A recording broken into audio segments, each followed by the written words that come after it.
ದುರುಳ ದಾಯಾದ್ಯರು, ಯಾವತ್ತಿಗೂ ಕೂಡ ನಮ್ಮ ಸಂತೋಷವನ್ನ ಬಯಸುವವರಲ್ಲ ಅವರು.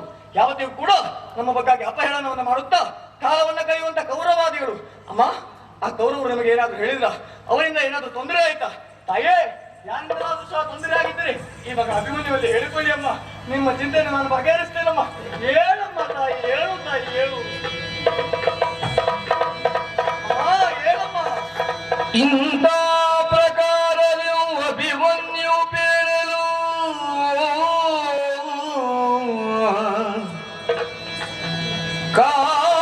ಕಾಂತಾಮಣಿ ಸುಭದ್ರೆ ಇಂತೆಂದಳು ದುಗುಡದಿಂದ.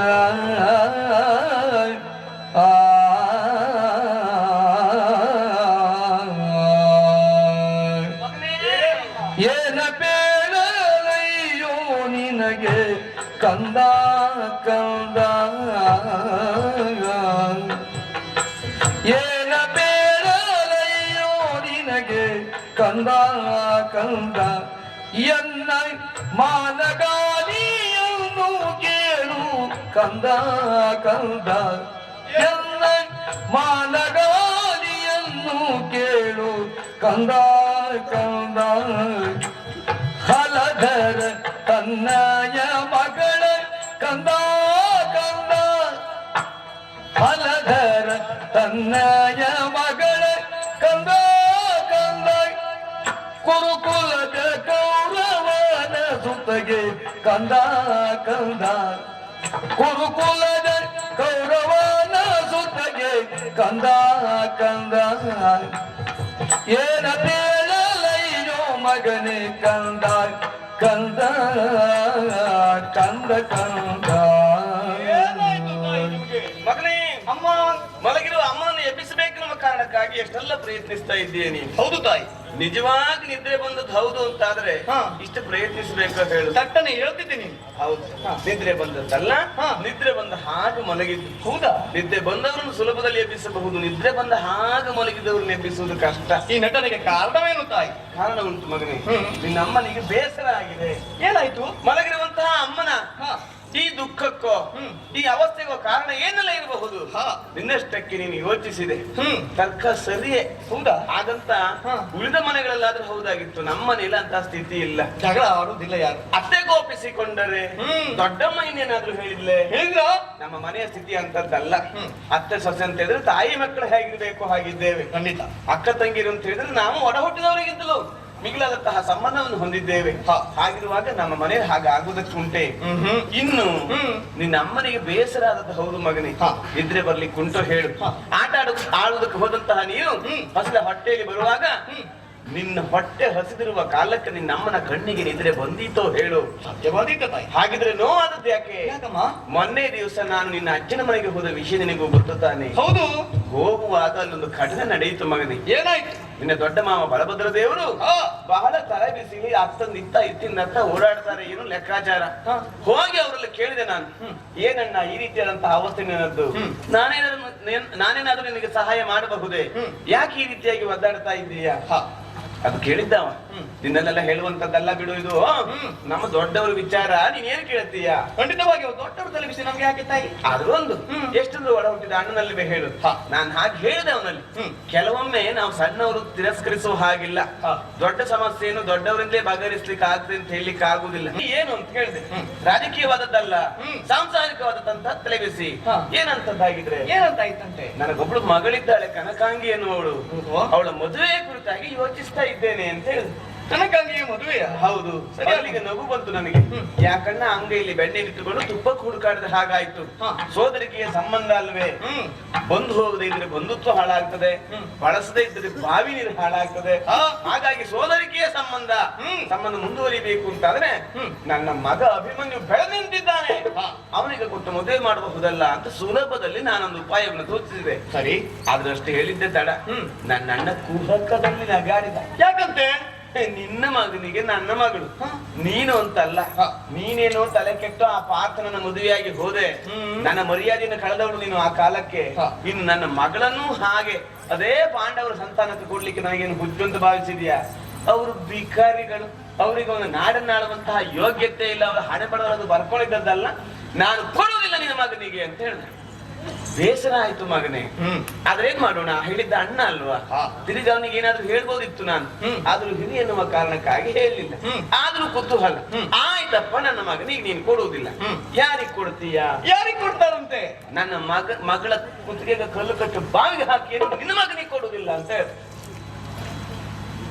ಬೇಡ, ನನ್ನ ಮಗನಿಗೆ ಕೊಡುದು ಬೇಡ, ಹಾಗಿದ್ರೆ ಯಾರಿಗ್ ಕೊಡ್ತೀಯ ಅಂತ ಕೇಳಿದವಾಗ ಹೇಳಿದ್ದೇನು ಗೊತ್ತಾ? ಮುಖದ ಮೇಲೆ ಹೊಡೆದ ಹಾಗೆ ಹೇಳಿದ್ದು, ಕೌರವನ ಮಗ ಲಕ್ಷಣ ಕುಮಾರನಿಗೆ ಕೊಡ್ತೇನೆ. ನನಗೆ ಆವಾಗ ಹೇಳಿದೆ ಅವನಲ್ಲಿ, ನಿನ್ನ ಮಗಳ ಕೊಲ್ಲು ಕಟ್ಟು ಬಾವಿಗೆ ಹಾಕೋದೇ ಒಳ್ಳೇದು ನೀನು. ಮತ್ತೆ ಆ ಲಕ್ಷಣ ನೀವು ಕೊಟ್ಟರೆ ಅವಳ ಬದುಕು ಏನಾದಿತ್ತು ಕೊಡುವುದಕ್ಕೆ ಅಂತ ಹೇಳಿದೆ. ಆವಾಗ ಜೋರಾದದ್ದ, ನಿನಗೆ ಎಲ್ಲಿ ಗೊತ್ತುಂಟೆ ಕೌರವನ ಯೋಗ್ಯತೆ, ನಿಮ್ಮ ಹಣೆ ಬರ ಏನಂತ ನನಗೆ ಗೊತ್ತುಂಟು, ಯಾವ ಕಾರಣಕ್ಕೂ ಕೊಡುದಿಲ್ಲ ಅಂತ ಹೇಳಿಬಿಟ್ಟೆ. ಏನು ಮಾಡೋಣ ಹೇಳು ಮಗನೇ, ನನಗೆ ಆಸೆ ಇತ್ತು ಆ ಕನಕಾಂಗಿನ ನಿನಗೆ ಮದುವೆ ಮಾಡಿಸಿ ಆ ಚಂದವನ್ನು ನೋಡ್ಬೇಕು, ನಮ್ಮ ಮನೆ ತುಂಬಿಸಿಕೊಳ್ಬೇಕು ಅನ್ನೋದಾಗಿ. ಆದ್ರೆ ಹೋಗಿ ಹೋಗಿ ಕೌರವನ ಮಗನಿಗೆ ಕೊಡ್ತೇನೆ ಅಂತ ನಮ್ಮನ್ನು ಅವಮಾನಿಸುವುದಕ್ಕಾಗಿ ನನ್ನ ಹೇಳ್ತಾ ಇದ್ದಾನೆ ಅಂತ ಆದ್ರೆ ನೋವಾಗದೆ ಇರ್ತದೆ. ಗುರುದ್ಯಾರಿಗೆ ತಾಯ ಅನ್ಯತ್ರವು ವಾರಿದ ಮಕನಿರಲು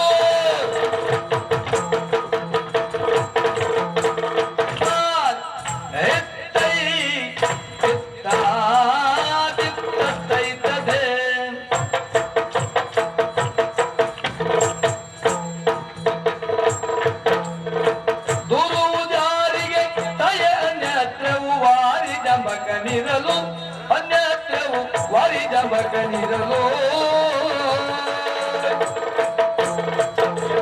ಬೇಲೋಗರು ಇದು ಬಿಡಿಸುವರೆ ಮದನಾರಿಯುತ್ತ ತಿಳಿಯೇ, ಬೇಲೋಗರು ಇದು ಬಿಡಿಸುವರೆ ಮದನಾರಿಯುತ್ತ ತಿಳಿಯೇ,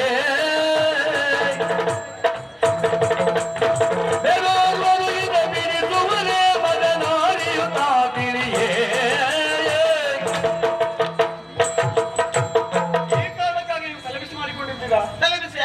ನಿನಗೆ ಗೊತ್ತಾಗುದಿಲ್ಲ ಅಮ್ಮ, ಇದಕ್ಕಾಗಿ ನೀವು ಚಿಂತೆ ಮಾಡುವಂತ ಕಾರಣವೇ ಇಲ್ಲ, ಅಂದ್ರೆ ಚಿಂತಿಸುವ ಅಗತ್ಯವೂ ಇಲ್ಲ. ಯಾಕೆ ಏನ್ ನಾನು ಕನಕಾಂಗಿಯನ್ನೇ ಮದುವೆ ಆಗಬೇಕಾ?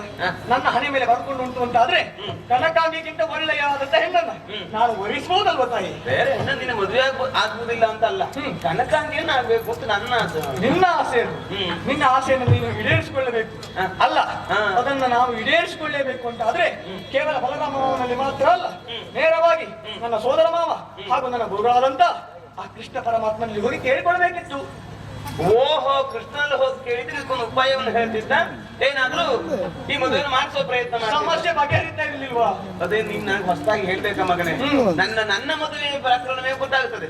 ನನಗೆ ಪಾತ್ರದಲ್ಲಿ ಮನಸ್ಸಿದ್ದೇನುವ ವಿಷಯವನ್ನು ಅರಿತ ನನ್ನ ಅಣ್ಣ ಕೃಷ್ಣ ಎಷ್ಟೆಲ್ಲ ಉಪಾಯವನ್ನು ಮಾಡಿ, ಎಷ್ಟೆಲ್ಲ ಎಂತದೆಲ್ಲ ನಾಟಕ ಮಾಡಿ ಪಾತ್ರನ ಜೊತೆಗೆ ಸುಭದ್ರ ಕಲ್ಯಾಣವನ್ನು ನಡೆಸಿದ್ದಾರೆ.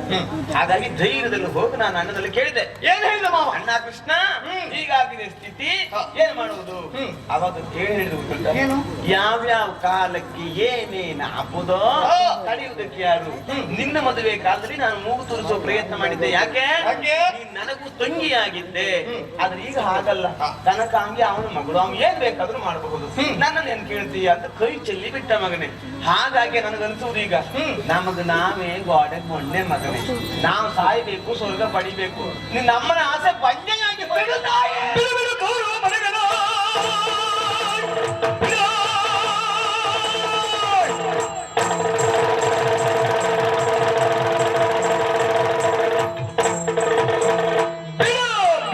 ಅಂದ್ರೆ ತಾಯಿ ಕನಕಾಂಗಿಯನ್ನ ಮದುವೆ ಆಗುವುದಕ್ಕೆ ಕೌರವರೆಲ್ಲ ದಿಬ್ಬಣವನ್ನ ಕೂಡಿಕೊಂಡು ಬರಲೇಬೇಕು, ಹೌದಾ?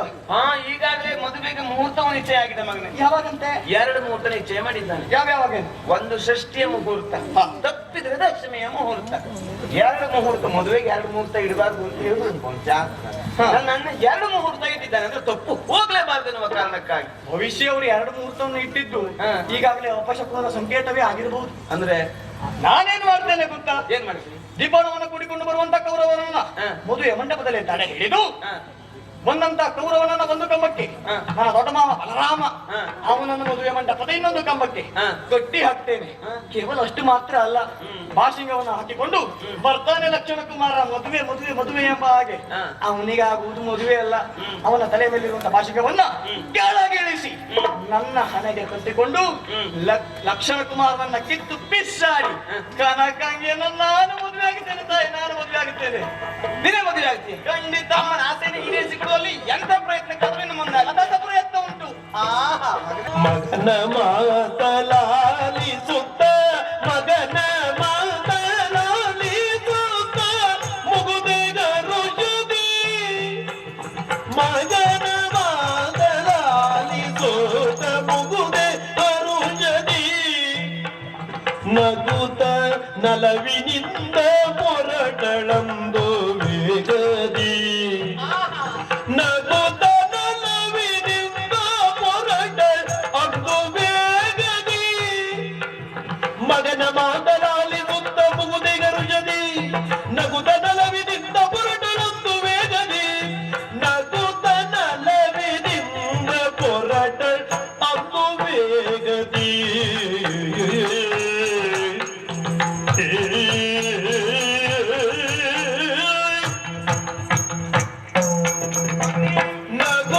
ನಗುತ್ತಲವಿನಿಂದ ಮೊರಟ ಅಂದು ವೇಗದಿ ನಗಧರನೊಳು ಪೇಳ್ವೆಯೆಂದು ನಾರಿ ಪದುಳದಿ ನಗಧರನೊಳು ಪೇಳ್ವೆಯೆಂದು ನಾರಿ ಪದುಳದಿ ಬಗೆ ಬಗೆಯ ಸ್ಮರಣೆಗೈದು ಸುಗುಣೆ ಗಮಗದಿ ಬಗೆ ಬಗೆಯ ಸ್ಮರಣೆಗೈದು ಕೃಷ್ಣ ಮುಕುಂದ ಮುರಾರಿ ಬಗೆ ಬಗೆಯ ಸ್ಮರಣೆಗೈದು ಸುಗುಣೆ ಗಮಗದಿ ಹೊರಟ ಅಂದು ವೇಗದಿ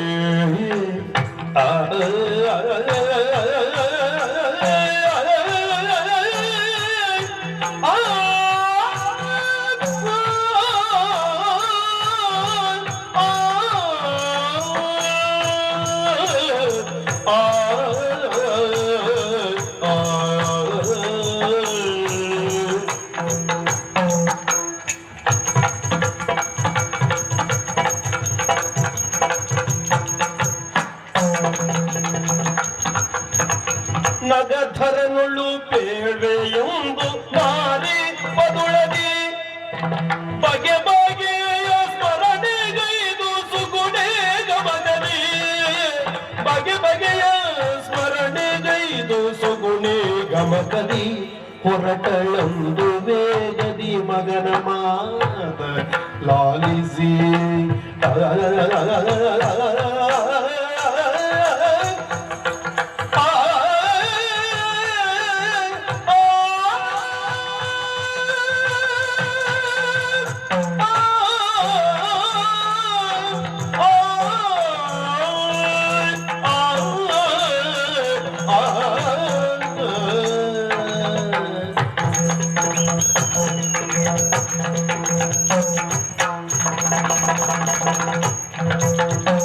ಮಗನ ಮಾತಲಾಲಿಸಿ ಮಗನ ಮಾತಲಾಲಿಸುತ್ತ ಸುಗುಣೆ ಹರುಷರಿ ಮಗನೇ ತಾಯಿ. ಎಷ್ಟು ಸಂತೋಷ ಆಯ್ತು ನನಗೆ. ಮಗನ ಮಾತ ಆಲಿಸುತ್ತಾ ಯಾವ ತಾಯಿಗೆ ತಾನೇ ಸಂತೋಷ ಆಗುದಿಲ್ಲ ಹೇಳು?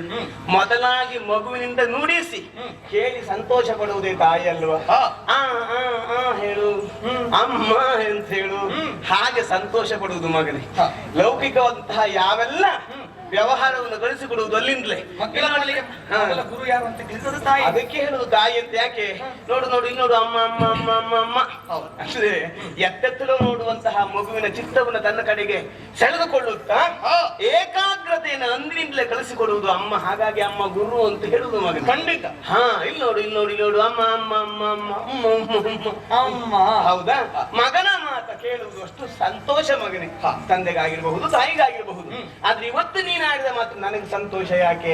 ಹೌದಾ? ನನ್ನ ಆಸೆಯನ್ನು ಈಡೇರಿಸಿಕೊಡುವಲ್ಲಿ ನೀನು ಪ್ರಾಣವನ್ನು ಪಣವಾಗಿತ್ತಾದ್ರೂ ಆ ಬಂದಿರುವ ಕೌರವರನ್ನೋ ನನ್ನ ಅಣ್ಣನನ್ನೋ ಯಾರನ್ನೆಲ್ಲ ಎದುರಿಸಿ ಕನಕನಿಗೆಯನ್ನು ವಿವಾಹವಾಗ್ತೇನೆ ಮನಸ್ಸಿನಲ್ಲಿರುವಂತ ಚಿಂತೆಯನ್ನ ಬಿಡಿ ಅಂತ ಹೇಳಿದೆಯಲ್ಲ, ಅದು ಸಂತೋಷ ಮಗನೇ.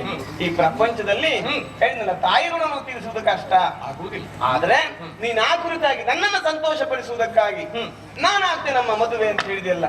ನೀನ್ ಹೇಳಿದ್ದೇನೋ ಹೌದು ಮಗನೇ, ಆದ್ರೆ ಯಾವುದಕ್ಕೂ ನನ್ನಣ್ಣ ಕೃಷ್ಣನ ಕರುಣೆ ಇಲ್ಲದೆ ಯಾವುದೊಂದು ನಡೆಯುವುದಕ್ಕೆ ಅಸಾಧ್ಯ. ನಾವು ಅದನ್ನು ನಂಬಿದ್ದೇವೆ. ಸೂತ್ರಧಾರಿ ಅವನೇ. ಹೌದು, ನಾವು ಪಾಂಡವರು ಹಾಗೆ. ನಾವು ಯಾವುದೇ ಕೆಲಸವನ್ನು ಗಣಪತಿ ಪೂಜೆ ಮಾಡುವ ಮೊದಲು ಕೃಷ್ಣ ಪೂಜೆ ಮಾಡುವುದು ನಾವು ಅಲ್ವಾ? ಯಾಕೆ?